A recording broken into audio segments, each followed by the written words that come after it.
ಮಾತರ್ಮೇ ಮಾತರಿಶ್ವನ್ನ ಪಿತರತುಲಗುರೋ ಭ್ರಾತರಿಷ್ಟಾಪ್ತಬಂಧೋ ಸ್ವಾಮಿನ್ನ ಸರ್ವಾಂತರಾತ್ಮನ್ನ ಜರಜರಯಿತರ್ಜನ್ಮ ಮೃತ್ಯಾಮಯಾನಾಂ ಗೋವಿಂದೇ ದೇಹಿ ಭಕ್ತಿಂ ಭವತಿ ಚ ಭಗವನ್ನೂರ್ಜಿತಾಂ ನಿರ್ನಿಮಿತ್ತಾಂ ನಿರ್ವ್ಯಾಜಾಂ ನಿಶ್ಚಲಾಂ ತದ್ಗುಣಗಣಬೃಹತೀಂ ಶಾಶ್ವತೀಮಾಶುದೇವ ನಾರಾಯಣಂ ನಮಸ್ಕೃತ್ಯ ನರಂ ಚೈವ ನರೋತ್ತಮಂ ದೇವೀಂ ಸರಸ್ವತೀಂ ವ್ಯಾಸಂ ತತೋ ಗ್ರಂಥಮುದೀರಯೇ ವಿಜಾನತಾಂ ಅವಿತ್ತಸ್ಯ ಮಧ್ವಸ್ಯ ಜಗತಿ ಗುರೋಃ ಪೂರ್ವಾಚಾರ್ಯಮಹಿಷ್ಠಾನಾಂ ಇಯಂ ಪ್ರಣತಿಮಾಲಿಕಾ ಸೂಕ್ತಿರತ್ನಾಕರೇ ರಮ್ಯೇ ಮೂಲರಾಮಾಯಣಾರ್ಣವೇ ವಿಹರಂತೋ ಮಹೀಯಾಂಸ ಪ್ರೀಯಂತಾಂ ಗುರವೋ ಮಮ ವಾಲ್ಮೀಕಿರ್ಗೋಃ ಪುನೀಯಾನ್ನೋ ಮಹೀಧರಪದಾಶ್ರಯಾ ಯತ್ಕಾವ್ಯಮುಪಜೀವಂತಿ ಕವಯಸ್ತರಣಕಾ ಇವ. ಇಂದ್ರಜಿತ್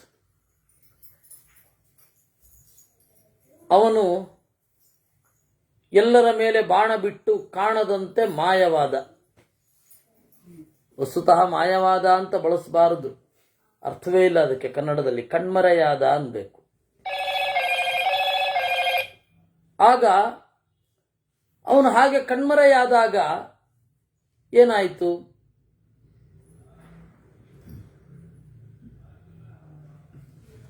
ರಾಮ ಅವನನ್ನು ನೋಡಿದ. ಕಪಿಗಳು ಯಾರಿಗೂ ಕಾಣಿಸ್ತಾ ಇಲ್ಲ. ಲಕ್ಷ್ಮಣನಿಗೆ ಗೊತ್ತಾಯಿತು. ಮೊದಲನೆಯ ಬಾರಿ ನಾಗಾಸ್ತ್ರಕ್ಕೆ ಒಳಪಟ್ಟಂತೆ ನಟಿಸಿದ ಕಾರಣ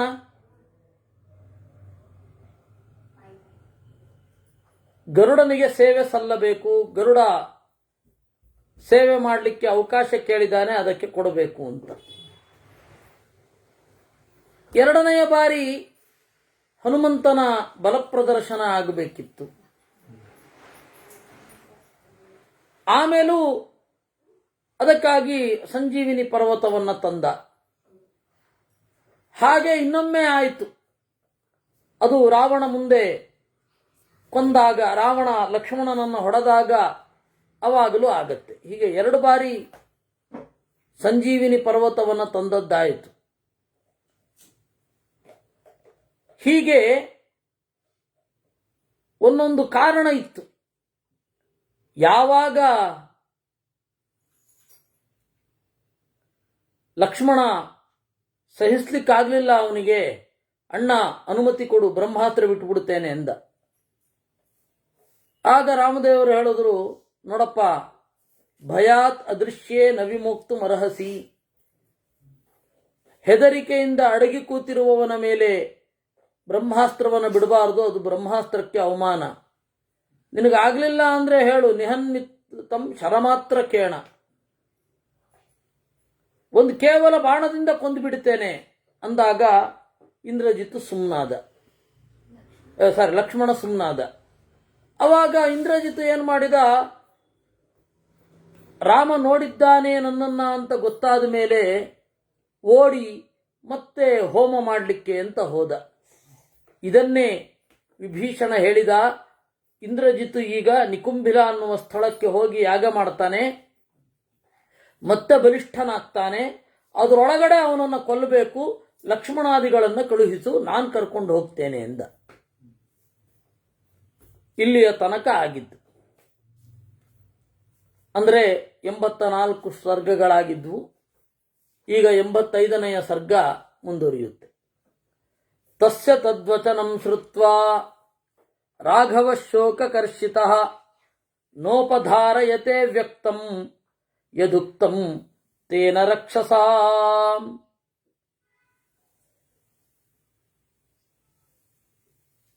ರಾಮ ಶೋಕಕರ್ಷಿತನಾಗಿದ್ದ.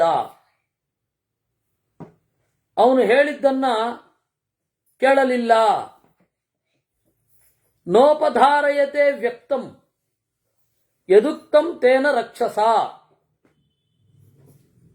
ನೋಪಧಾರಯತೆ, ಅವನು ಹೇಳಿದ್ದು ಕೇಳಿಸ್ಕೊಳ್ಳಿಲ್ಲ ರಾಮ ಅಂತಾರೆ, ಅವನು ಹೇಳಿದ್ದು ಸರಿಯಾಗಿ ಅರ್ಥ ಆಗಲಿಲ್ಲ ಅಂತಾರೆ. ಮತ್ತೆ ತಥೋ ಧೈರ್ಯಮವಷ್ಟಭ್ಯ, ಸಾವರಿಸಿಕೊಂಡು ರಾಮ ಹತ್ತಿರ ಇರುವ ವಿಭೀಷಣನಿಗೆ ಹೇಳಿದ. ಇದೆಲ್ಲ ನಾಟಕ, ಲೀಲೆ. ಯಾಕೆಂದ್ರೆ ಹಿಂದೆ ಬ್ರಹ್ಮಾಸ್ತ್ರವನ್ನ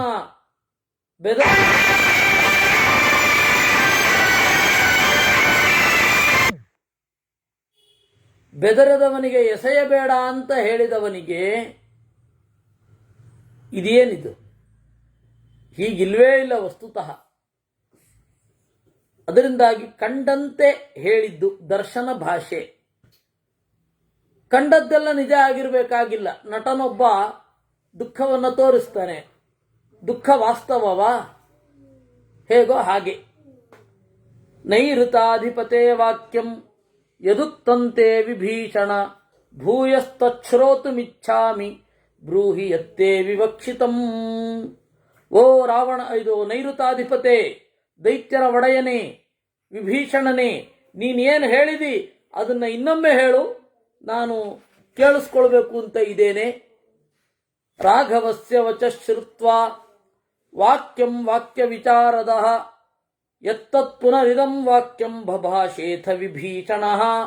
ರಾಮನ ಮಾತನ್ನ ಕೇಳಿ ಮಾತನಾಡುವುದರಲ್ಲಿ ಜಾಣನಾದ ವಿಭೀಷಣ ಮತ್ತೆ ಆ ಮಾತನ್ನು ಹೇಳಿದ. ಯಥಾಜ್ಞಪ್ತಂ ಮಹಾಬಾಹೋ ತ್ವಯಾ ಗುಲ್ಮ ನಿವೇಚನಂ ತತ್ಥತಾನುಷ್ಠಿತಂ ವೀರ ತ್ವದ್ವಾಕ್ಯ ಸಮನಂತರಂ. ದೊರೆ ರಾಮ, ನೀನು ಹೇಳಿದಂತೆಯೇ ನಾನು ಸೈನ್ಯವನ್ನು ನಿಲ್ಲಿಸಿದ್ದೇನೆ. ತಾನ್ಯನೀಕಾನಿ ತರವಾಣಿ ವಿಭಕ್ತಾನಿ ತಮಂತತಃ ವಿನ್ಯಸ್ತಾಯೂಥಪಾಶ್ಚೈವ ಯಥಾ ನ್ಯಾಯಂ ವಿಭಾಗತಃ. ನೀನು ಹೇಳಿದ್ದನ್ನ ಚತು ತಪ್ಪದ ಹಾಗೆ ಆಯಾ ಜಾಗಗಳಲ್ಲಿ ಕಪಿಗಳನ್ನು ನಿಲ್ಲಿಸಿದ್ದೇನೆ. ಇನ್ನೋ ಭೂಯಸ್ತು ಮಮ ವಿಜ್ಞಾಪ್ಯಂ ತಚ್ಛೃಣುಷ್ವ ಮಹಾಪ್ರಭೋ ತ್ವಯ್ಯ ಕಾರಣ ಸಂತಪ್ತೆ ಸಂತಪ್ತ ಹೃದಯಾವಯಂ. ಇನ್ನೊಂದು ನನ್ನ ವಿನಂತಿ ಇದೆ, ದಯವಿಟ್ಟು ಅದನ್ನು ಕೇಳಬೇಕು. ನೀನು ಸಂಕಟಪಟ್ಟರೆ ನಮಗೂ ಸಂಕಟ ಆಗತ್ತೆ. ತ್ಯಜರಾಜನ್ ನಿಮಂ ಶೋಕಂ ಮಿಥ್ಯಾ ಸಂತಾಪಮಾಗತಂ ಯದಿಯಂ ತ್ಯಜ್ಯತಾಂ ಚಿಂತಾ ಶತ್ರುಹರಚ ವಿವರ್ಧಿನಿ. ನೀನು ಮಾಡುವ ಚಿಂತೆ ಶತ್ರುಗಳಿಗೆ ಹರ್ಷವನ್ನು ಉಂಟು ಮಾಡುತ್ತೆ. ಅದರಿಂದಾಗಿ ನೀನು ಚಿಂತೆ ಮಾಡಬಾರದು. ಉದ್ಯಮ ಕ್ರಿಯತಾಂ ವೀರ ಹರ್ಷ ಸಮುಪಸೇವ್ಯತಾಂ ಪ್ರಾಪ್ತವ್ಯ ಯದಿತೆ ಸೀತಾ ಹಂತವ್ಯಾಶ್ಚ ನಿಚಾಚರಾ. ನಿನಗೆ ಸಂತೋಷ ಆಗಬೇಕು ಅಂತಂದ್ರೆ ಪ್ರಯತ್ನ ಪಡು, ನಿರಂತರವಾಗಿ ಪ್ರಯತ್ನ ಪಡ್ತಾ ಇರಬೇಕು. ಸಂತೋಷ ಸುಮ್ಮನೆ ಕೂತ್ರೆ ಬರಲ್ಲ. ಉದ್ಯಮ ಕ್ರಿಯತಾಂ ವೀರ ಹರ್ಷ ಸಮುಪಸೇವ್ಯತಾಂ ಪ್ರಾಪ್ತವ್ಯ ಯದಿತೆ ಸೀತಾ. ನೀನು ಸೀತೆಯನ್ನ ಪಡೆಯಲೇಬೇಕು ಅಂತಾದರೆ ಹಂತವ್ಯಾಶ್ಚ ನಿಶಾಚರಾ, ರಾಕ್ಷಸರನ್ನು ಕೊಲ್ಲಬೇಕು. ರಘುನಂದನ ವಕ್ಷ್ಯಾಮಿ ಶ್ರೂಯತಾಂ ಮೇ ಹಿತಂ ವಚಃ ಸಾಧ್ವಯಂ ಯಾತು ಸೌಮಿತ್ರಿ ಬಲೇನ ಮಹತಾವೃತಃ. ರಾಮನೇ, ರಘುಗಳನ್ನು ಆನಂದಗೊಳಿಸುವವನೇ, ಹೇಳ್ತೇನೆ ಕೇಳು. ಕೂಡಲೇ ಲಕ್ಷ್ಮಣ ಸ್ವಲ್ಪ ಸೈನ್ಯದೊಟ್ಟಿಗೆ ಇಂದ್ರಜಿತು ಇದ್ದಲ್ಲಿಗೆ ಹೋಗಲಿ. ನಿಕುಂಭಿಲಾಯಾಂ ತಂ ಪ್ರಾಪ್ತಂ ಹಂತುಂ ರಾವಣಿಮಾಹವೇ ಧನುರ್ಮಂಡಲ ನಿರ್ಮುಕ್ತೈ ಆಶೀ ವಿಷೋಪಮೈ. ನಿಕುಂಭಿಲ ಅನ್ನುವ ಜಾಗದಲ್ಲಿ ಆ ಇಂದ್ರಜಿತು ಯಜ್ಞ ಮಾಡಲಿಕ್ಕೆ ಅಂತ ಹೋಗಿದ್ದಾನೆ. ಅವನನ್ನ ಪ್ರತಿಬಂಧಿಸಿ ಈಗಲೇ ಕೊಲ್ಲಬಹುದು. ತೇನ ವೀರೇಣ ತಪಸಾ ವರದಾನಾತ್ ಸ್ವಯಂಭುವಃ ಅಸ್ತ್ರಂ ಬ್ರಹ್ಮಚಿರ ಪ್ರಾಪ್ತಂ ಕಾಮಗಾಶ್ಚತುರಂಗಮಾಹ. ಇಂದ್ರಜಿತು ಬ್ರಹ್ಮದೇವರನ್ನ ಕುರಿತು ತಪಸ್ಸು ಮಾಡಿ ಬ್ರಹ್ಮಶಿರೋಸ್ತ್ರವನ್ನು ಪಡೆದಿದ್ದಾನೆ. ಅವನ ಕುದುರೆಗಳು ಎಲ್ಲಿಗೆ ಬೇಕಾದರೂ ಹೋಗ್ತವೆ. ಬ್ರಹ್ಮಾಸ್ತ್ರ ಅಂತ ಬಹಳ ದೊಡ್ಡ ಅಸ್ತ್ರ. ಸ ಏತ ಕಿಲ ಸೈನ್ಯೇನ ಪ್ರಾಪ್ತ ಕಿಲ ನಿಕುಂಭಿಲಾಂ ಯದ್ಯುತ್ತಿಷ್ಠೇತ್ ಕೃತಂ ಕರ್ಮ ಹತಾನ್ ಸರ್ವಾಂಶ್ಚ ವಿದ್ಧಿನಃ. ಅವನು ಸೈನ್ಯದೊಟ್ಟಿಗೆ ನಿಕುಂಭಿಲಾಗಿ ಹೋದರೆ ಇಂದ್ರಜಿತುವನ್ನು ಅಲ್ಲಿ ಕೊಲ್ಲಬಹುದು. ತ್ವಾಂ ಆತತಾಯಿನಂ ಹನ್ಯಾತ್ ಇಂದ್ರಶತ್ರೋ ಸತೇವಧ. ಬ್ರಹ್ಮದೇವರ ವರವೇ ಆಗಿದೆ. ನಿಕುಂಭಿಲ ಅನ್ನುವ ಜಾಗದಲ್ಲಿ ನೀನು ಯಾಗವನ್ನು ಪೂರೈಸುವುದಕ್ಕೆ ಮೊದಲು ಶತ್ರು ಎದುರಾದರೆ ನೀನು ಸಾಯ್ತೀಯ ಅಂತ. ವರೋ ದತ್ತೋ ಮಹಾಬಾಹೋ ಸರ್ವಲೋಕೇಶ್ವರೇಣ ವೈ ಇತ್ಯೇವಂ ವಿಹಿತೋ ರಾಜನ್ ವಧಸ್ತಸ್ಯೈಷ ಧೀಮತಃ. ಹೀಗೆ ವರ ಅವನಿಗೆ ಸಿಕ್ಕಿದೆ. ಈ ವರ ಅವನ ವಧಕ್ಕೆ ಕಾರಣ. ವಧಾಯ ಇಂದ್ರಜಿತೋ ರಾಮ ಸಂಧಿಚಸ್ವ ಮಹಾಬಲಂ ಹತೆ ತಸ್ಮಿನ್ ಹತಂ ವಿದ್ಧಿ ರಾವಣಂ ಸಸುಹೃದ್ಗಣಂ. ಇಂದ್ರಜಿತುವನ್ನು ಕೊಂದ್ರೆ ಆಲ್ಮೋಸ್ಟ್ ರಾವಣ ಸತ್ತ ಹಾಗೆ. ವಿಭೀಷಣ ವಚ ಶ್ರುತ್ವ ರಾಮೋ ವಾಕ್ಯಮಥಾಬ್ರವೀತ್ ಜಾನಾಮಿ ತಸ್ಯ ರೌದ್ರಸ್ಯ ಮಾಯಾಂ ಸತ್ಯ ಪರಾಕ್ರಮ. ವಿಭೀಷಣನ ಮಾತನ್ನ ಕೇಳಿ ರಾಮ ನುಡಿದ, ನನಗೆ ಗೊತ್ತಿದೆ ಅವನ ಪರಾಕ್ರಮ ಏನು ಅಂತ. ಸಹಿ ಬ್ರಹ್ಮಾಸ್ತ್ರ ವಿತ್ಪ್ರಾಜ್ಞೋ ಮಹಾಮಾಯೋ ಮಹಾಬಲಃ ಕರೋತ್ಯ ಸಂಜ್ಞಾನ್ ಸಂಗ್ರಾಮೇ ದೇವಾನ್ ಸವರುಣಾನಪಿ. ಬ್ರಹ್ಮಾಸ್ತ್ರವನ್ನು ಬಲ್ಲವ ಇಂದ್ರಜಿತ್, ಪ್ರಾಜ್ಞ, ಬಹಳ ಮಾಯೆಗಳನ್ನು ಬಲ್ಲವ, ಬಲಿಷ್ಠ, ಅವನು ದೇವತೆಗಳನ್ನೂ ಕೂಡ ಸೋಲಿಸಬಲ್ಲ. ತಸ್ಯಾಂತರಿಕ್ಷೇ ಚರತಃ ಸರಥಸ್ಯ ಮಹಾಯಚಃ ನಗತಿರ್ಜ್ಞಾಯತೆ ವೀರ ಸೂರ್ಯಸ್ಯೇವಾಭ್ರ ಸಂಪ್ಲವೇ. ಅಂತರಿಕ್ಷದಲ್ಲಿ ಓಡಾಡ್ತಾ ಇರಬೇಕಾದ್ರೆ ಅವನು ಎಲ್ಲಿಗೆ ಹೋಗ್ತಾ ಇದ್ದಾನೆ ಅನ್ನೋದೇ ಗೊತ್ತಾಗಲ್ಲ. ಹೇಗೆ? ಸೂರ್ಯಸ್ಯೇವ ಅಭ್ರ ಸಂಪ್ಲವೇ. ಮೋಡಗಳ ನಡುವೆ ಸೂರ್ಯ ಚಲಿಸೋದು ಹೇಗೆ ಗೊತ್ತಾಗೋದಿಲ್ವೋ ಹಾಗೆ ವಿಭೀಷಣ ಎಲ್ಲಿಗೆ ಹೋಗ್ತಾನೆ ಅನ್ನೋದು ಗೊತ್ತಾಗಲ್ಲ, ಕಣ್ಮರೆಯಾಗಿರ್ತಾನೆ. ರಾಘವಸ್ತು ರಿಪೋರ್ಜ್ಞಾತ್ವ ಮಾಯಾವೀರ್ಯಂ ದುರಾತ್ಮನಃ ಲಕ್ಷ್ಮಣಂ ಕೀರ್ತಿ ಸಂಪನ್ನಂ ಇದಂ ವಚನಮಬ್ರವೀತ್. ಆದ್ದರಿಂದ ಅವನನ್ನು ಕೊಲ್ಲೋದು ಬಹಳ ಒಳ್ಳೆಯದು.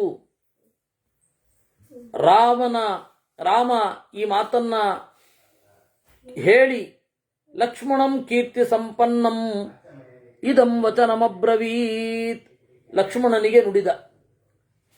ಯದ್ವಾ ನರೇಂದ್ರಸ್ಯ ಬಲಂ ತೇನ ತರವೇಣ ಸಂವೃತಃ ಹನುಮತ್ ಪ್ರಮುಖೈಶ್ಚೈವ ಯೂಥಪೈಃ ಸಹ ಲಕ್ಷ್ಮಣ. ಅದರಿಂದಾಗಿ ಅವನನ್ನು ಕೊಲ್ಲಬೇಕು ಅನ್ನೋದು ಕರೆಕ್ಟ್. ವಿಭೀಷಣನ ಮಾತನ್ನ ಒಪ್ಪಿ ಲಕ್ಷ್ಮಣನ ಕಡೆಗೆ ತಿರುಗಿ ರಾಮ ಹೇಳಿದ, ಹೋಗು, ಸಮಗ್ರ ಸೈನ್ಯವನ್ನು ತೆಗೊಂಡು ಹೋಗು. ಜಾಂಬವೇ ನರ್ಕ್ಷಪತಿನ ಸಹ ಸೈನ್ಯೇನ ಸಂವೃತಃ. ಜಾಂಬವಂತನನ್ನ ಕರ್ಕೊಂಡು ಹೋಗು, ಆ ರಾಕ್ಷಸನ ಮಗನನ್ನ ಕೊಲ್ಲು. ಜಹಿತಂ ರಾಕ್ಷಸ ಸುತಂ ಮಾಯಾಬಲತಮನ್ವಿತಂ ಅಥತ್ವಾಂ ಸಚಿವೈಸ್ಸಾರ್ಧಂ ಮಹಾತ್ಮ ರಜನೀಚರಃ ಅಭಿಜ್ಞಾತಸ್ಯ ಮಾಯಾನಾಂ ಪೃಷ್ಠತೋನುಗಮಿಷ್ಯತಿ. ಆಮೇಲೆ ನೀನು ಯಶಸ್ಸನ್ನು ಹೊಂದುತ್ತಿ. ರಾಘವಸ್ಯ ವಚ ಶ್ರುತ್ವ ಲಕ್ಷ್ಮಣಸ್ಯ ವಿಭೀಷಣಃ ಜಗ್ರಾಹ ಕಾರ್ಮುಕ ಶ್ರೇಷ್ಠಂ ಅನ್ಯದ್ ಭೀಮ ಪರಾಕ್ರಮಃ. ರಾಮನ ಮಾತನ್ನ ಕೇಳಿ ಲಕ್ಷ್ಮಣ ಶ್ರೇಷ್ಠವಾದ ಬಿಲ್ಲೊಂದನ್ನು ತೆಗೆದುಕೊಂಡ. ಸನ್ನದ್ಧ ಕವಚಿ ಖಡ್ಗಿ ಸಶರೀ ವಾಮಚಾಪಭೃತ್ ರಾಮಪಾದಾವುಪಸ್ಪೃಶ್ಯ ಹೃಷ್ಟ ಸೌಮಿತ್ರಿರಬ್ರವೀತ್. ಸನ್ನದ್ಧ ಅಂದ್ರೆ ಚೆನ್ನಾಗಿ ಬಿಗಿಯಲ್ಪಟ್ಟವನು ಅಂತ, ನಹ ಬಂಧನೆ ಅಂತ ಧಾತು. ಸನ್ನದ್ಧ ಅಂದ್ರೆ ಕವಚದಿಂದ ಬಿಗಿಯಲ್ಪಟ್ಟವ ಅಂತ ಅರ್ಥ. ಅಂದ್ರೆ ಯುದ್ಧಕ್ಕೆ ತಯಾರಾದವ ಅಂತ. ತಯಾರು ಅನ್ನೋದು ಬೇರೆ ಭಾಷೆ, ಕನ್ನಡ ಅಲ್ಲ, ಅಣಿಗೊಂಡ ಅನ್ಬೇಕು. ತಯಾರು, ತಾಕತ್ತು ಇವೆಲ್ಲ ನಮ್ದಲ್ಲ, ಇವೆಲ್ಲ ಪಾರ್ಸಿ, ನಮ್ದಲ್ಲ. ಆದರೆ ನಾವು ನಮ್ದು ಮಾಡ್ಕೊಂಡ್ಬಿಟ್ಟಿದ್ದೀವಿ. ಸನ್ನದ್ಧ ಅಂದ್ರೆ ತಯಾರಂತ ಹೇಗೆ ಅರ್ಥ ಬಂತು? ಸನ್ನದ್ಧ ಅನ್ನೋ ಶಬ್ದಕ್ಕೆ ಕಟ್ಟಲ್ಪಟ್ಟವ ಅಂತ. ಯಾವುದರಿಂದ? ಕವಚದಿಂದ. ಕವಚ ಕಟ್ಟೋದು ಯಾವಾಗ? ಯುದ್ಧಕ್ಕಾಗಿ. ಹೀಗಾಗಿ ಸನ್ನದ್ಧ ಅಂದ್ರೆ ಅಣಿಗೊಂಡವ, ಸಜ್ಜುಗೊಂಡವ ಅಂತಾರೆ. ಹೌದು. ಜ್ಯ ಅಂದ್ರೆ ಬಿಲ್ಲಿನ ನೇಣು, ಸಜ್ಜ ಅಂದ್ರೆ ಬಿಲ್ಲಿನ ನೇಣನ್ನ ಬಿಲ್ಲಿನ ತುದಿಗೆ ಕಟ್ಟುವುದು. ಸಜ್ಜ ಅದು ಕನ್ನಡದಲ್ಲಿ ಸಜ್ಜುಗೊಂಡವ ಅಂತಾಗಿದೆ. ಅದು ಕೂಡ ಯುದ್ಧಕ್ಕೆ ಸನ್ನದ್ಧನಾಗುವಂತೆ ಇರೋದು ಅಂತ. ಸಜ್ಜನಾಗೋದು ಯಾವಾಗ? ಬಿಲ್ಲಿಗೆ ನೇಣನ್ನ ಕಟ್ಟುವುದು ಯಾವಾಗ? ಯುದ್ಧ ಎದುರಾದಾಗ. ಹೀಗಾಗಿ ಸಜ್ಜುಗೊಂಡವ ಹಾಗರ್ಥ. ನಾವು ಆಡೋದು ಎಷ್ಟು ಹೀಗೆ ಯೋಚನೆ ಮಾಡಿದ್ರೆ ನಾವು ಕೆಲವೇ ಪದಗಳನ್ನು ಬಳಸಬಹುದು. ಆ ತರಹ ಇದೆ ಪರಿಸ್ಥಿತಿ. ನಮ್ಮ ಪದಾರ್ಥ ಜ್ಞಾನ ಅಷ್ಟು ಪುವರ್. ನಮಗೆ ಹೀಗೆ ಅದರಿಂದಾಗಿ ನಮಗೆ ವೇದ ಮಂತ್ರಗಳಿಗೆ ಅರ್ಥ ಆಗೋದು ಯಾಕೆ ಕಷ್ಟ ಗೊತ್ತಾಯ್ತಾ? ನಾವು ಆ ನಿರ್ವಚನದ ಹಿನ್ನೆಲೆಯಲ್ಲಿ ಯೋಚನೆ ಮಾಡಲ್ಲ. ನಮಗೆ ಏನು ರೂಢಿಯೋ ಅದ್ರ ಬಗ್ಗೆನೇ ಯೋಚನೆ ಮಾಡೋದು. ವೇದ ವೃತ್ರ ಅನ್ಬೇಕಾದ್ರೆ ಯಾವುದೋ ಒಬ್ಬ ರಾಕ್ಷಸನನ್ನ ಹೇಳಲ್ಲ, ಆ ಗುಣದಿಂದ ಆ ವ್ಯಕ್ತಿಯನ್ನು ಗುರುತಿಸುತ್ತೆ. ಇಂದ್ರ ಅಂದ್ರೆ ಇಂದ್ರ, ಆ ಗುಣ ಯಾರಲ್ಲಿದೆಯೋ ಅವನನ್ನು ಇಂದ್ರ ಅಂತ ಹೇಳ್ತಾ ಇದೆ ಅನ್ನೋದು ನಮಗೆ ಗೊತ್ತಾಗಲ್ಲ. ಅದರಿಂದಾಗೆ ಈ ಎಲ್ಲ ಪ್ರಾಬ್ಲಮ್ಗಳು ಬಂದಿರೋದು. ಅದ್ಯ ಮತ್ಕಾರ್ಮುಕೋನ್ಮುಕ್ತಾ ಶರ ನಿರ್ಭಿದ್ಯ ರಾವಣಿಂ ಲಂಕಾಮಭಿಪತಿಷ್ಯಂತಿ ಹಂಸ ಪುಷ್ಕರಿಣೀಮಿವಾ. ಸನ್ನದ್ಧನಾಗಿ ಕವಚವನ್ನ ತೊಟ್ಟು, ಮೈಗಾಪು, ಕವಚಿ, ಗ್ಲೌಸ್ ಅನ್ಲಿಕ್ಕೆ ಕನ್ನಡದಲ್ಲಿ ಒಂದು ಒಳ್ಳೆ ಶಬ್ದ ಇದೆ, ಬೆರಳುಗಾಪು ಅಂತ. ಕಾಪು ಅಂದ್ರೆ ರಕ್ಷಕ, ಆವರಣ, ಕೋಟೆ, ಮೂರು ಅರ್ಥ ಇದೆ. ಗೊತ್ತಾಯ್ತಾ? ಕಾಪುವನ್ನ ಕಾಪು ಅಂತ ಯಾಕೆ ಹೇಳ್ತಾರೆ ಅಂತ. ಅದು ಜಾಗ. ಅದು ಸನ್ನದ್ಧ ಕವಚಿ ಖಡ್ಗಿ.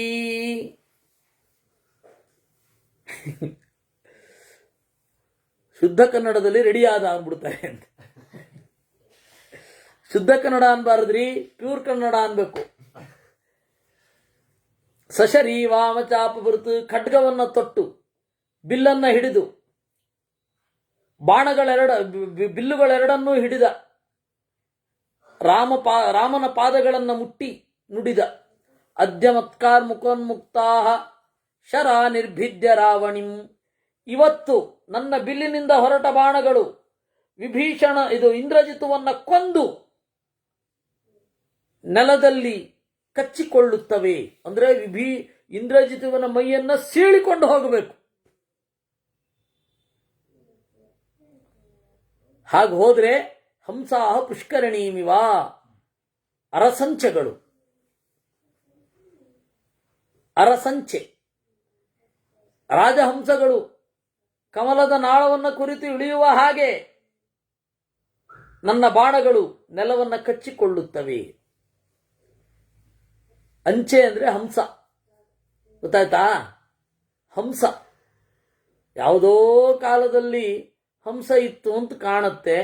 ಅಂಚೆ ಪಾಳ್ಯ ಅಂತ. ಒಳ್ಳೆ ಸಮೃದ್ಧವಾಗಿ ಕೆರೆ ಇತ್ತು. ಆ ಕೆರೆಯಲ್ಲಿ ಟ್ರಾನ್ಸ್ಪರೆಂಟ್ ಆದ ನೀರಿದ್ರೆ ಅಲ್ಲಿ ಅಂಚೆಗಳು ಬರ್ತವೆ. ಅಂಚೆ ಅಂದ್ರೆ ಹಂಸ. ಅಂಚೆ ಅಂತನ್ನೋದು ಏನದು? ಹಂಸದ ತದ್ಭವ ಶಬ್ದ.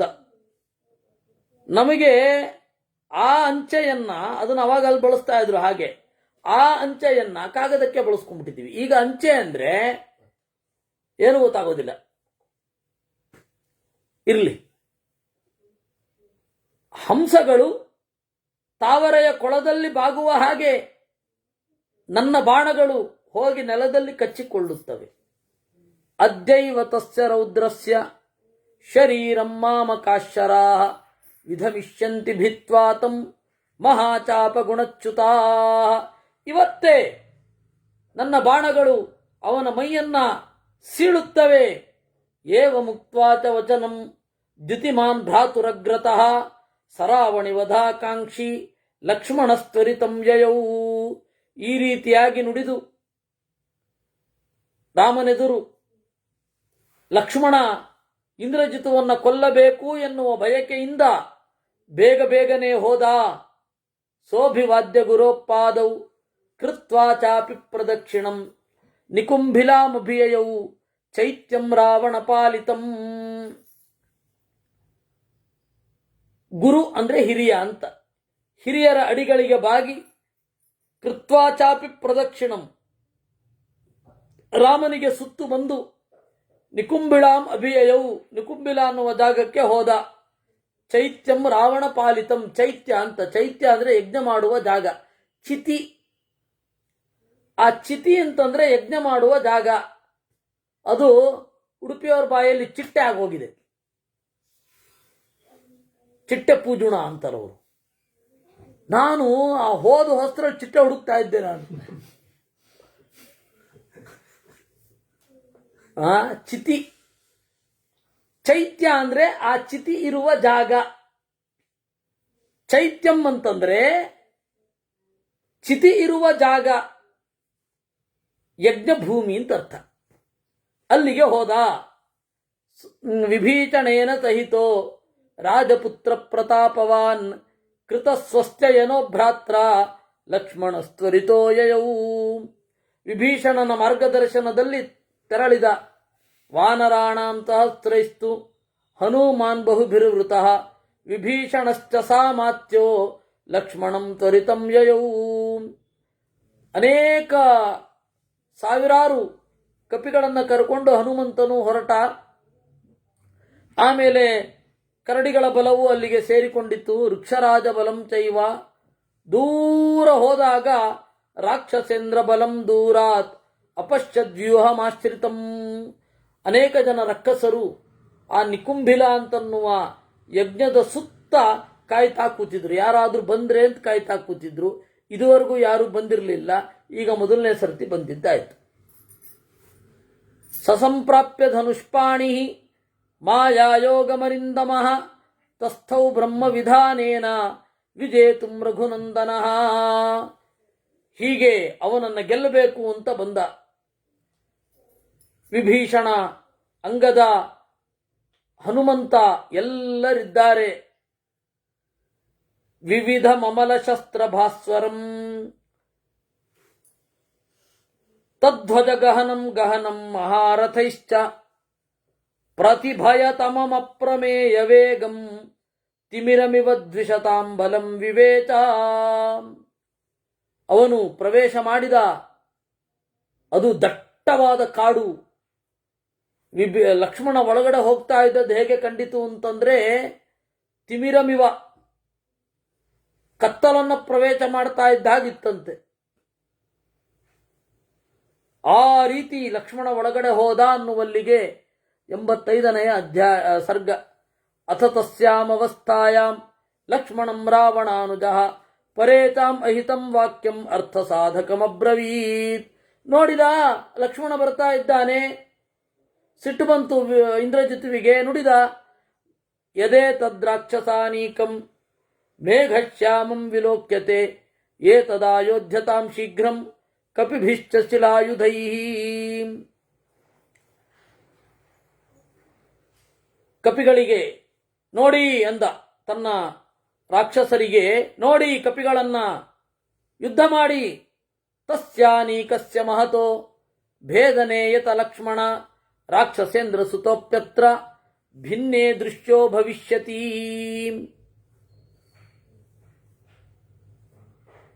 ಆಗ ಇಂದ್ರಜಿತ್ತು ನೋಡಿದ್ದ ಅಲ್ವಾ. ವಿಭೀಷಣ ಹೇಳಿದ, ತಸ್ಯಾನೀಕಸ್ಯ ಮಹತೋ ಭೇದನೇಯತ ಲಕ್ಷ್ಮಣ. ನೋಡು, ಆ ಒಂದು ಕಪಿಗಳ ಸಮೂಹ ಇದೆ.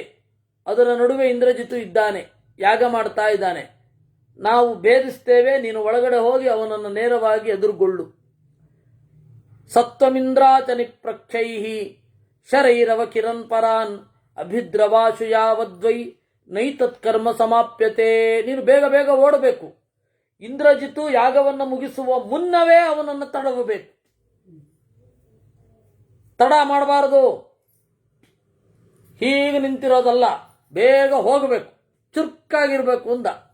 ಜಹಿ ವೀರ ದುರಾತ್ಮಾನಂ ಮಾಯಾ ಪರಮಧಾರ್ಮಿಕಂ ರಾವಣಿಂ ಕ್ರೂರ ಕರ್ಮಾಣಂ ಸರ್ವಲೋಕ ಭಯಾವಹಂ.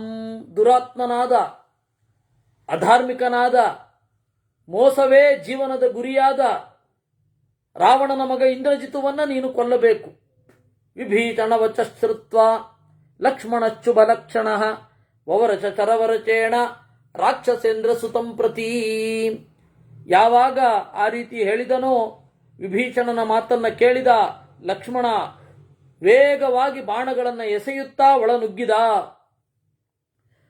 ವೃಕ್ಷಾಶಾಖಾ ಮೃಗಾಶ್ಚೈವ ದ್ರುಮ ಪ್ರವರಯೋಧಿನಃ ಅಭ್ಯಧಾವಂತ ಸಹಿತಾ ತದನೀಕಮವಸ್ಥಿತಂ.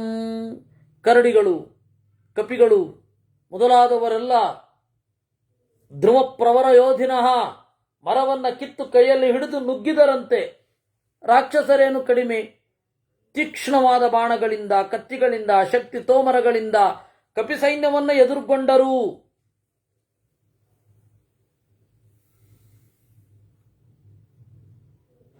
ಸಸಂಪ್ರಹಾರಸ್ತು ಮುಲಃ ಸಂಜಜ್ಞೆ ಕಪಿರಾಕ್ಷಸಾಂ ನಾ ಶಬ್ದೇನ ಮಹತಾಲಂಕಾಂ ನಾದಯನ್ವೈ ತಮಂತತಃ.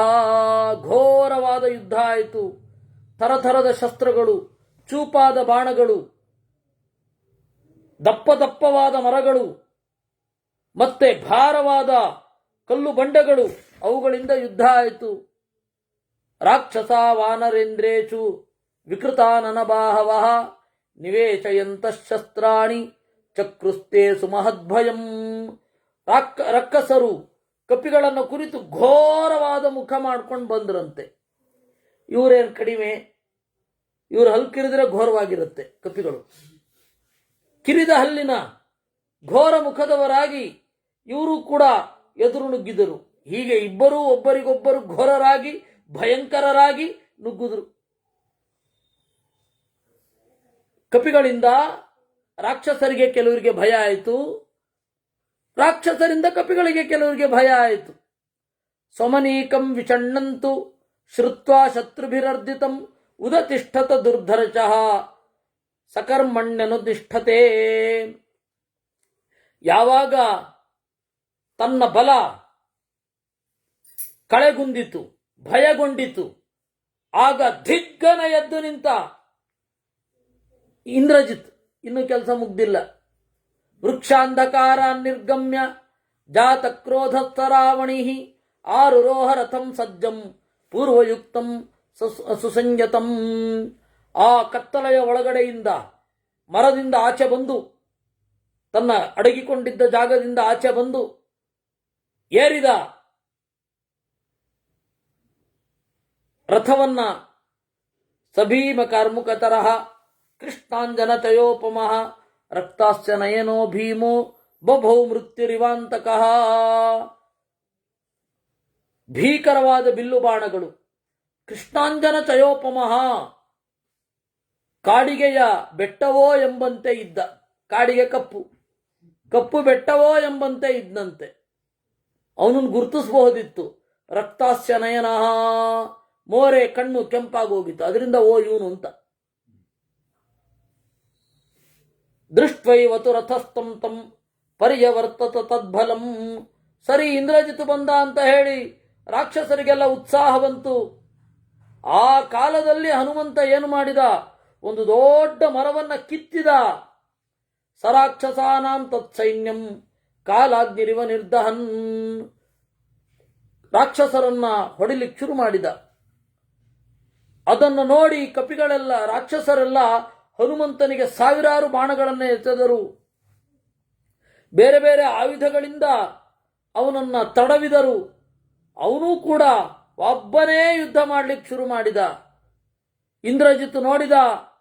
ಸಸಾರಥಿ ವಿವೇಚಯದಂ ಯಾಹಿ ಯತ್ರೈತವಾನರಃ ಕ್ಷಯಮೇವ ಹಿ ನ ಕುರಿಯಾತ್ ರಾಕ್ಷಸಾನಾಮುಪೇಕ್ಷಿತಃ. ಇಂದ್ರಜಿತ್ ನೋಡಿದ, ಲಕ್ಷ್ಮಣನಿಗಿಂತ ಹನುಮಂತ ಡೇಂಜರಸ್ ಅಂತ ಅನ್ನಿಸಿತು ಅವನಿಗೆ. ತನ್ನ ಸಾರಥಿಗೆ ಹೇಳಿದ, ಹೋಗು ಅವನನ್ನು ಉಪೇಕ್ಷೆ ಮಾಡಿಬಿಟ್ರೆ ನಮ್ಮನ್ನೆಲ್ಲರನ್ನು ಇಲ್ಲ ಅಂತ ನಿಂತು ಬಿಡ್ತಾನೆ ಅಂತ ಸಾರಥಿ ಅಲ್ಲಿಗೆ ಹೋದ. ಇಂದ್ರಜಿತು ಬಾಣಗಳನ್ನು ಎಸೆದ, ಆಯುಧಗಳನ್ನು ಎಸೆದ, ಅದನ್ನು ಆರಾಮವಾಗಿ ಹಿಡಿದುಕೊಂಡ ಹನುಮಂತ.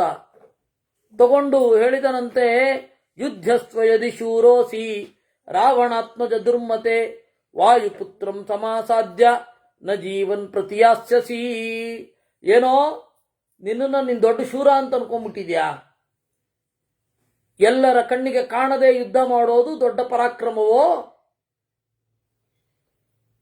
ಯುದ್ಧ ಮಾಡು ನನ್ನ ಜೊತೆಗೆ.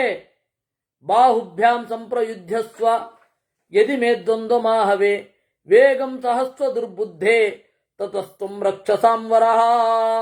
ನೋಡು, ತೋಳು, ಈ ತೋಳುಗಳಿಂದ ಯುದ್ಧ ಮಾಡು. ದ್ವಂದ್ವ ಯುದ್ಧ ಬೇಕು ಅಂತಂದ್ರೆ ಆಮೇಲೂ ನೀನು ನನ್ನನ್ನು ಗೆದ್ರೆ ನಿಸ್ಸಂಶಯವಾಗಿ ನೀನು ಪರಾಕ್ರಮಿ. ಹನುಮಂತಂ ಜಿಘಾಂಸಂತಂ ಸಮುದ್ಯತ ಶರಾತನಂ ರಾವಣಾತ್ಮಜ ಮಾಚಷ್ಟೇ ಲಕ್ಷ್ಮಣಾಯ ವಿಭೀಷಣಃ. ಆಗ ಲಕ್ಷ್ಮಣ ಹುಡುಕ್ತಾ ಇದ್ದ ಇಂದ್ರಜಿತು ಎಲ್ಲಿ ಅಂತ. ಅಷ್ಟೊತ್ತಿಗೆ ವಿಭೀಷಣ ಹೇಳಿದ, ನೋಡು, ಹನುಮಂತನ ಎದುರುಗಡೆ ನಿಂತು ಯುದ್ಧ ಮಾಡ್ಲಿಕ್ಕೆ ಹೊರಟಿದಾನಲ್ಲ, ಅವನೇ ಇಂದ್ರಜಿತು ಅಂದ್ರೆ ಅಂತ. ಮೊದಲೆಲ್ಲೂ ನೋಡಿರ್ಲಿಲ್ಲ ಅವನು. ಯಸ್ಸವಾತವ ನಿರ್ಜೇತ ರಾವಣಸ್ಯಾತ್ಮ ಸಂಭವ ಸಯೇತ ರಥಮಾಸ್ಥಾಯ ಹನುಮಂತಂ ಜಿಘಾಂಸತಿ.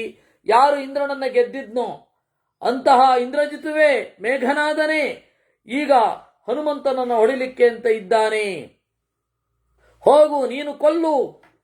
ಸೌಮಿತ್ರೇ ರಾವಣಂ ಜಹಿ ಇತ್ಯೇವ ಮುಕ್ತಸ್ತು ತದಾ ಮಹಾತ್ಮ ವಿಭೀಷಣೇನಾರಿ ವಿಭೀಷಣೇನ ದದರ್ಶತಂ ಪರ್ವತ ತನ್ನಿಕಾಚಂ ರಥಸ್ಥಿತಂ ಭೀಮಬಲಂ ದುರಾತದಂ. ಹೀಗೆ ಹೇಳಿದಾಗ ಲಕ್ಷ್ಮಣ ವಿಭೀಷಣನ ತೋರಿದ ಕಡೆಗೆ ಅಗಲವಾಗಿ ಕಣ್ಗಳನ್ನು ಬಿಟ್ಟು ನೋಡಿದ. ಓ, ಇವನೇನೋ ಇಂದ್ರಜಿತು ಅಂದ್ರೆ ಅಂತ ಅನ್ನುವಲ್ಲಿಗೆ 86ನೆಯ ಸರ್ಗ ಮುಗಿದಿತ್ತು. ಏವ ಮುಕ್ತ್ವಾ ತು ಸೌಮಿತ್ರಿಂ ಜಾತಹರಚೋ ವಿಭೀಷಣಃ ಧನುಷ್ಪಾಣಿಂ ತಮಾಸಾದ್ಯ ತ್ವರಮಾಣೋ ಜಗಾಮತಃ. ಈ ರೀತಿಯಾಗಿ ನುಡಿದು ವಿಭೀಷಣನಿಗೆ ಬಹಳ ಸಂತೋಷ ಆಯಿತು, ತೋರಿಸಿದೆ ಅಂತ. ಲಕ್ಷ್ಮಣನಿಗೂ ಸಂತೋಷ ಆಯಿತು, ವೇಗವಾಗಿ ಹೋದನಂತೆ. ಅವಿದೂರಂ ತಥೋ ಗತ್ವಾ ಪ್ರವಿಶ್ಯತು ಮಹದ್ವನಂ ಅದರ್ಶಯತ ತತ್ಕರ್ಮ ಲಕ್ಷ್ಮಣಾಯ ವಿಭೀಷಣಃ. ಇನ್ನೂ ಒಂದು ಸ್ವಲ್ಪ ಕರ್ಕೊಂಡು ಹೋಗಿ ನೋಡು ಅಂತಂದ. ನೀಲಜೀಮೂತ ಸಂಕಾಚಂ ನೆಗ್ರೋಧಂ ಭೀಮದರ್ಶನಂ ತೇಜಸ್ವಿ ರಾವಣ ಭ್ರಾತ ಲಕ್ಷ್ಮಣಾಯನ್ಯವೇದಯತ್. ಇನ್ನೊಂದು ಸ್ವಲ್ಪ ದೂರ ನೋಡು, ಇದೋ ಮರ. ಈ ಮರದ ಕೆಳಗಡೆಯೇ ಅವನು ಹೋಮ ಮಾಡ್ತಾ ಇದ್ದದ್ದು. ಇಹೋಪಹಾರಂ ಭೂತಾನಾಂ ಬಲವಾನ್ ರಾವಣಾತ್ಮಜ ಉಪಹೃತ್ಯ ತತಃ ಪಶ್ಚಾತ್ ಸಂಗ್ರಾಮಂ ಅಭಿವರ್ತತೆ. ಯಾವಾಗಲೂ ಇಲ್ಲೇ ಹೋಮ ಮಾಡೋದು, ಇದೇ ಜಾಗದಲ್ಲಿ ಹೋಮ ಮಾಡಿ ರಥವನ್ನು ಏರಿ ಯುದ್ಧಕ್ಕೆ ಅಂತ ಬರ್ತಾನೆ. ಬ್ರಹ್ಮದೇವರ ವರ ಇರೋದ್ರಿಂದ ಅವನನ್ನು ಯಾರು ಏನು ಮಾಡಲಿಕ್ಕಾಗಲ್ಲ. ಕೊಲ್ಲಬಹುದು ಯಾವಾಗ? ಯಾಗವನ್ನು ಅರ್ಧದಲ್ಲಿ ನಿಲ್ಲಿಸಿದಾಗ. ಅದೃಶ್ಯ ಸರ್ವಭೂತಾನಾಂ ತಥೋ ಭವತಿ ರಾಕ್ಷಸ. ಪ್ರತಿ ಸರ್ತಿ ಇಲ್ಲಿಗೆ ಬರೋದು, ಹೋಮ ಮಾಡೋದು, ಶಕ್ತಿಯ ರಿಚಾರ್ಜ್ ಅದೇ. ಯಾರಿಗೂ ಕಾಣದಂತೆ ಮಾಯವಾಗೋದು, ಯುದ್ಧ ಮಾಡೋದು. ನಿಹಂತಿ ತಮರೇ ಶತ್ರೂನ್ ಬಧ್ನಾತಿ ಚ ಶರೋತ್ತಮೈ ತಮ ಪ್ರವಿಷ್ಟಂ ನೆಗ್ರೋಧಂ ಬಲಿನಂ ರಾವಣಾತ್ಮಜಂ. ಅವನನ್ನ ಹೇಗಾದರೂ ಅಲ್ಲಿಂದ ಆಚೆ ಕರ್ಕೊಂಡು ಬರಬೇಕು, ದೂರ ನಿಲ್ಲಿಸಿ ಅವನನ್ನು ಕೊಲ್ಲಬೇಕು. ಆಯ್ತು ಅಂದ. ತನ್ನ ಬಿಲ್ಲನ್ನ ಮೀಂಟಿದ, ಅಂದ್ರೆ ಒಮ್ಮೆ ನೇಣನ್ನು ಕಟ್ಟಿ, ಬಿಲ್ಲಿನ ಹಗ್ಗವನ್ನು ಕಟ್ಟಿ, ಅದು ಚೆನ್ನಾಗಿ ಹೇಗಿದೆಯಾ ಅಂತ ಹೇಳಿ ಬೆರಳಿನಿಂದ ಎಳೆದು ಪರೀಕ್ಷೆ ಮಾಡೋದು. ಆ ತರಹ ಪರೀಕ್ಷೆ ಮಾಡಿದ ಮೊದಲು, ಬಾಣ ಬಿಡುವ ಮೊದಲು.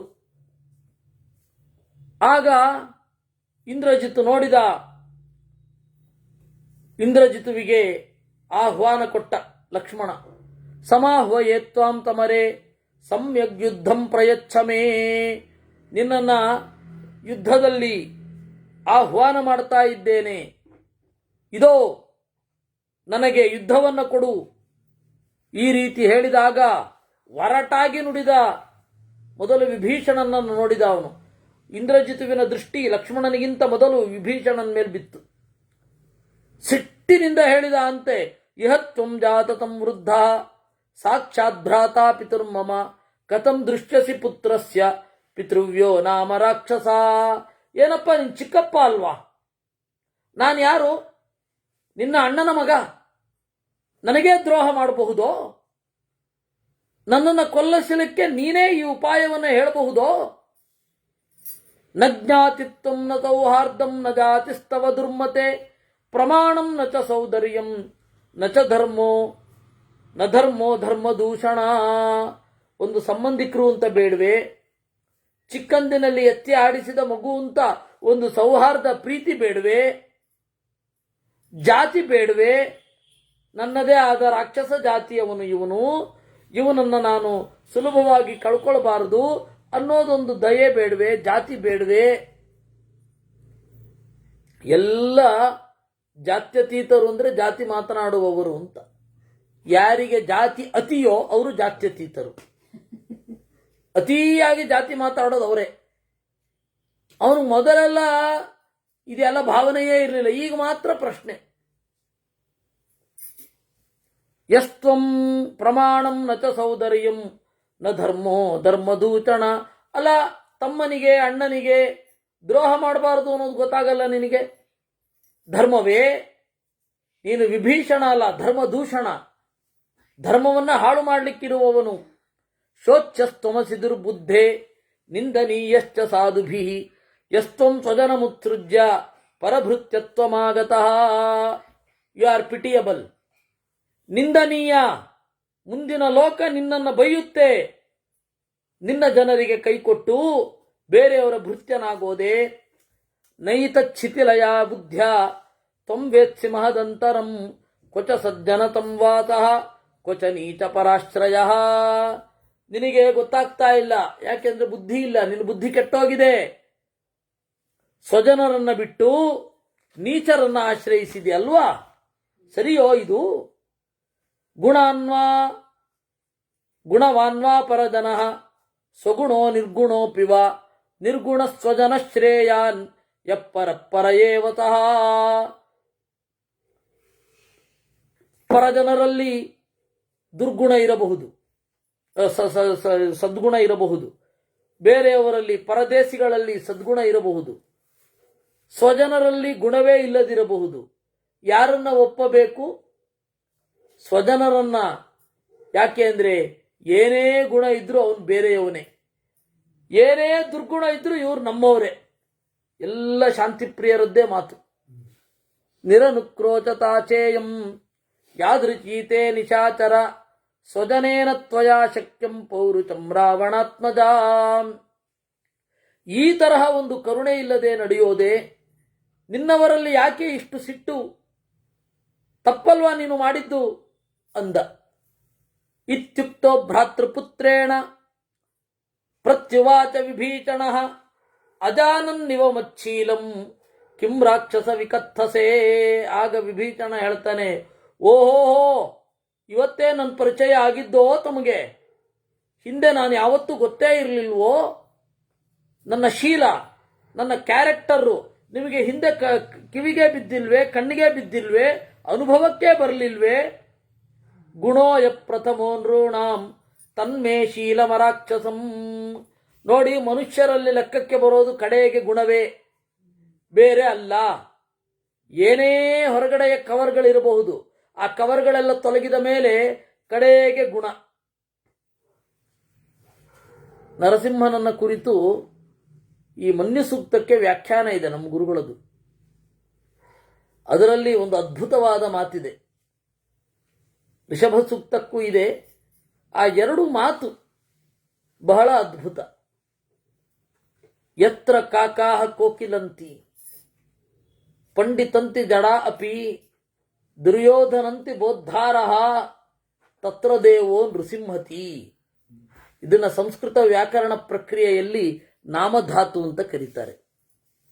ಯತ್ರ ಕಾಕಾಹ ಕೋಕಿಲಂತಿ, ಎಲ್ಲಿ ಕಾಗೆಗಳೆಲ್ಲ ಕೋಗಿಲೆಗಳಂತೆ ಆಡುತ್ತವೋ, ಪಂಡಿತಂತಿ ಜಡಾ ಅಪಿ, ಮೂರ್ಖರೆಲ್ಲ ತಮ್ಮನ್ನ ಪಂಡಿತರು ಅಂತ ತೋರಿಸ್ಕೊಳ್ತಾರೋ, ದುರ್ಯೋಧನಂತಿ ಬೋದ್ಧಾರಹ, ವಿದ್ಯೆಯನ್ನು ಉಪದೇಶ ಮಾಡುವವರು ಎಲ್ಲಿ ದುರ್ಯೋಧನನಂತೆ ಹೊಟ್ಟೆ ಕಿಚ್ಚಿಗೆ ಒಳಗಾಗ್ತಾರೋ, ತತ್ರ ದೇವೋ ನೃಸಿಂಹತಿ, ಅಲ್ಲಿ ದೇವರು ನರಸಿಂಹನಾಗಿ ಬರ್ತಾನೆ.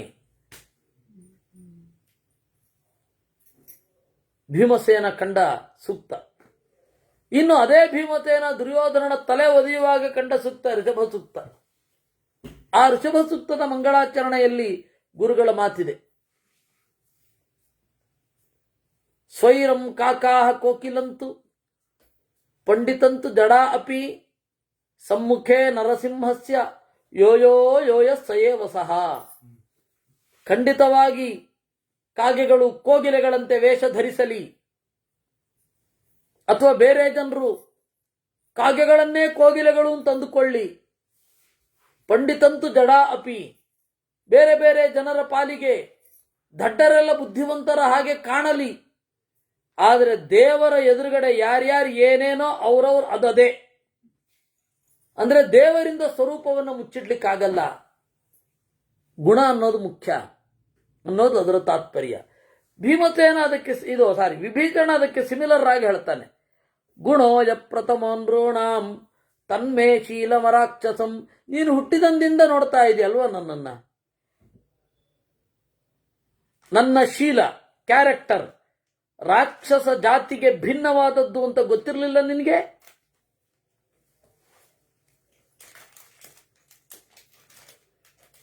ಇವನು ವಿಭೀಷಣ ತನ್ನನ್ನ ಕುರಿತು ಹೇಳ್ಕೊಳ್ಳೋ ತನಕ ಇಂದ್ರಜಿತ್ ಸರಿ ಅಂತ ಅನ್ಸಿರುತ್ತೆ ನಮಗೆ. ನಾವು ಹಾಗೆ ಮಹಾಭಾರತ ರಾಮಾಯಣಾದಿಗಳಲ್ಲಿ ತೊಡಗುವಾಗ ಎಷ್ಟು ಪ್ರಬಲವಾಗಿ ವಾದ ಮಾಡ್ತಾರೆ ಅಂದ್ರೆ, ಓ ಇವ್ರು ಕರೆಕ್ಟು ಅಂತ ಅನ್ನಿಸ್ಬಿಡುತ್ತೆ. ಆಮೇಲೆ ಉತ್ತರ ಶುರು ಆಗುತ್ತೆ, ಇದು ಕರೆಕ್ಟು ಅಂತ ಅನ್ಸುತ್ತೆ. ನರಮೇ ದಾರುಣೇನಾಹಂ ನವಾ ಧರ್ಮೇಣ ವೈರಮೇ ಭ್ರಾತ್ರ ವಿಚಮಶೀಲೋಪಿ ಕೃತಂ ಭ್ರಾತ ನಿರಸ್ಯತೆ. ದಾರುಣವಾದ ಸಂಗತಿಗಳೊಂದಿಗೆ ನನಗೆ ಸುಖ ಇಲ್ಲ, ಅಧರ್ಮದೊಂದಿಗೆ ನಾನು ರಾಜಿ ಮಾಡಿಕೊಳ್ಳೋದು ಇಲ್ಲ.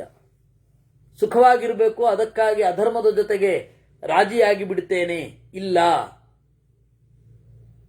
ಇದು ನಿಮ್ಮಪ್ಪನಿಗೆ ಮೊದಲೇ ಗೊತ್ತಿತ್ತಲ್ಲಪ್ಪ.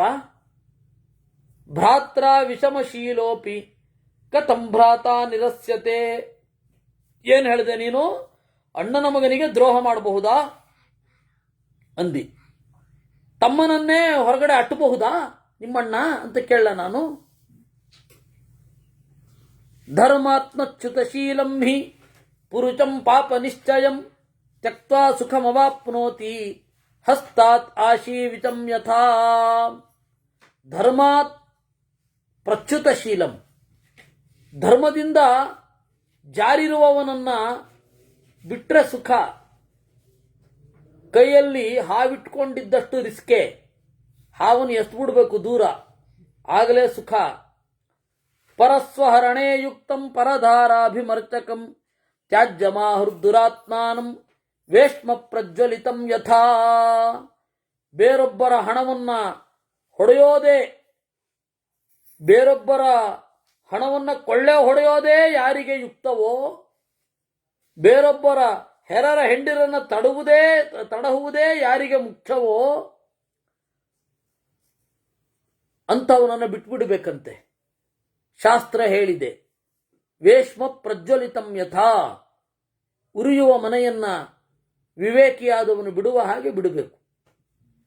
ಪರಸ್ವಾನಾಂಚ ಹರಣಂ ಪರದಾರಾಭಿಮರ್ಶನಂ ಸುಹೃದಾಂ ಅತಿಶಂಕಾಚ ತ್ರಯೋ ದೋಷಾಕ್ಷಯಾವಹ. 3 ದೋಷ ನಾಶಕ್ಕೆ ಕಾರಣ. ಪರಸ್ವಾನಾಂಚ ಹರಣಂ, ಹೆರರ ದುಡ್ಡನ್ನ ಲಪಟಾಯಿಸೋದು ಪ್ರಧಾನವಾದ ದೋಷ. ಪರದಾರಾಭಿಮರ್ಶನಂ, ಬೇರೆಯವರ ಹೆಂಡತಿಯ ಮೇಲೆ ಕಣ್ಣು ಹಾಕೋದು. ಸುಹೃದಾಂ ಅತಿಶಂಕಾಚ, ಒಳ್ಳೆ ಮಾತು ಹೇಳುವವರನ್ನ ಶಂಕೆಯಿಂದ ನೋಡೋದು. ಈ 3 ದೋಷ ಯಾರಿಗಿದೆ ಅವರು ನಾಶ ಆಗ್ತಾರೆ ಅಂತ.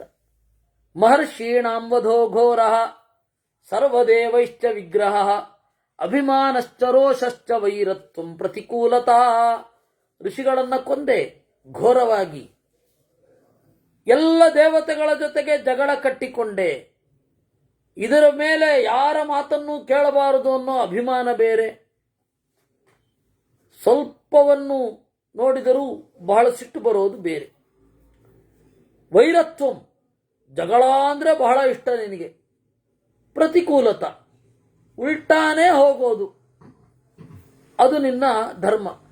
ಏತೇ ದೋಚ ಮಮ ಭ್ರಾತು ಜೀವಿತೈಶ್ವರ್ಯನಾಚನಃ ಗುಣಾನ್ ಪ್ರಚ್ಛಾದಯಾಮಾಸು ಪರ್ವತ ನಿವತೋ ಯದಾಹ.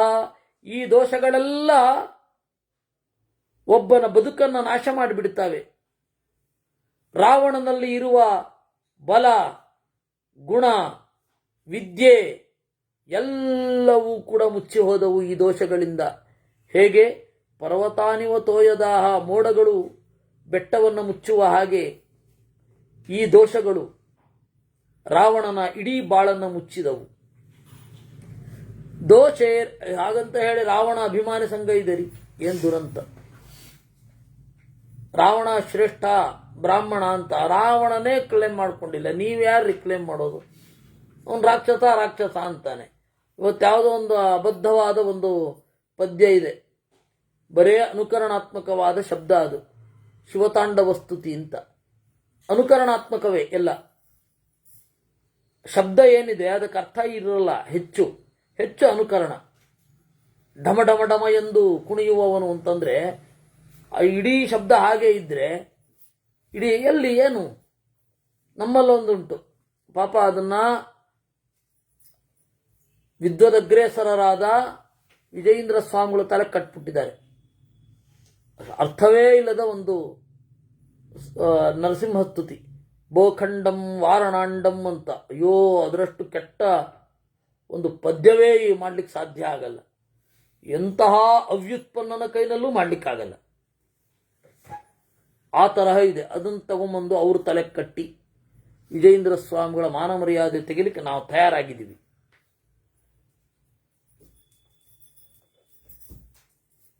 ಹೀಗೆ ಆ ಶಿವತಾಂಡವ ಸ್ತೋತ್ರ ಅದ್ಯಾರು ಬರೆದಿದ್ದೋ ರಾವಣನ ತಲೆ ಕಟ್ಟಿ ಪಾಪ ಇವರು ಅದನ್ನು ಭಕ್ತಿಯಿಂದ ಹೇಳಿಕೊಂಡು ಅದ್ಯಾವ ಗುಣವೋ ಅವರಲ್ಲಿ ನಾನು ಕಾಣೆ. ರಾವಣನ ಬಗ್ಗೆ ವಿಪರೀತ ಹೈಪ್ ಇದೆ, ದುರ್ಯೋಧನನ ಬಗ್ಗೆನೂ ವಿಪರೀತ ಹೈಪ್ ಇದೆ. ಏತೇ ದೋಚ ಮಮ ಭ್ರಾತು, ಇದೆಲ್ಲ ನನ್ನ ಅಣ್ಣನ ದೋಷ. ದೋಷೇರೇತೈ ಪರಿತ್ಯಕ್ತೋ ಮಮ ಭ್ರಾತಾ ಪಿತಾ ತವ ನೇಯಮಸ್ತಿ ಪುರಿ ಲಂಕಾ ನಚತ್ವಂ ನಚತೆ ಪಿತಾ.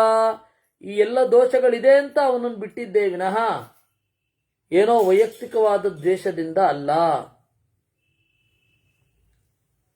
ಅತಿಮಾನಶ್ಚ ಬಾಲಶ್ಚ ದುರ್ವಿನೀತಶ್ಚ ರಾಕ್ಷಸ ಬದ್ಧಸ್ತ್ವಂ ಕಾಲಪಾಚೇನ ಬ್ರೂಹಿ ಮಾಂ ಯದ್ಯದಿಚ್ಛಸಿ. ಅತಿಮಾನ, ನಿನ್ನ ಶಕ್ತಿಗಿಂತಲೂ ನೀನು ನಿನ್ನ ಬಗ್ಗೆ ಅಂದ್ಕೊಂಡಿರೋದೇ ಜಾಸ್ತಿ. ಬಾಲ, ದುರ್ಬಲ, ಪ್ರಜ್ಞೆ ಇಲ್ಲ. ಬಾಲ ಅಂದ್ರೆ ದುರ್ಬಲ ಅಂತ, ಅಬಲ ಬಾಲ ಆಗ್ತಾನೆ. ಬುದ್ಧಿಬಲ ಇಲ್ಲದವ ಬಾಲ, ದೇಹಬಲ ಪೂರ್ಣವಾಗಿ ಮೊಳೆಯದವ ಬಾಲ. ಬಾಲಕರು ಅಂತಂದ್ರೆ ಮೊಳೆಯದವರು, ಬುದ್ಧಿಬಲ ದೇಹಬಲ ಇರದವರು ಅಂತ ಅರ್ಥ. ಬದ್ಧಸ್ತ್ವಂ ಕಾಲಪಾಚೇನ, ನೀನು ಸಾವು ಎಂಬ ಹಗ್ಗದಿಂದ ಕಟ್ಟಲ್ಪಟ್ಟಿದ್ದಿ. ಏನ್ ಬೇಕಾದ್ರೂ ಹೇಳಪ್ಪ, ನೀನು ಈಗ ಆಪತ್ತಿನಲ್ಲಿ ನಿಂತಿದ್ದಿ, ನೀನು ಮತ್ತೆ ಯಾಗ ಮಾಡ್ಲಿಕ್ಕಾಗಲ್ಲ. ಲಕ್ಷ್ಮಣನನ್ನ ಕೆಣಕಿ ನೀನು ಉಳಿಯುವುದಿಲ್ಲ. ಯುದ್ಧಸ್ವ ನರದೇವೇನ ಲಕ್ಷ್ಮಣೇನ ರಣೇತಃ. ನೀನು ಇನ್ನು ಯಮನ ಮನೆಗೆ ಹೋಗೋದೊಂದೇ ಬಾಕಿ. ನಿದರ್ಶಯಿತ್ವಾತ್ಮಬಲಂ ಸಮುದ್ಯತಂ ಕುರುಷ್ವ ಸರ್ವಾಯುಧ ಸಾಯಕವ್ಯಯಂ ನ ಲಕ್ಷ್ಮಣಸ್ಯೈತ್ಯ ಹಿ ಬಾಣಗೋಚರಂ ತ್ವಮದ್ಯ ಜೀವಂತಬಲೋಗಮಿಷ್ಯಸಿ. ಇವತ್ತು ನೀನು ಸಾಯ್ತೀಯ ಅಂದ. ಇವತ್ತು ಅಂದರೆ ಇವತ್ತಲ್ಲ, ಇನ್ನು 3 ದಿವಸ ಬಿಟ್ಟು. 3 ದಿವಸ ಕಂಟಿನ್ಯೂಸ್ಲಿ ಯುದ್ಧ ನಡೆದಿದೆ.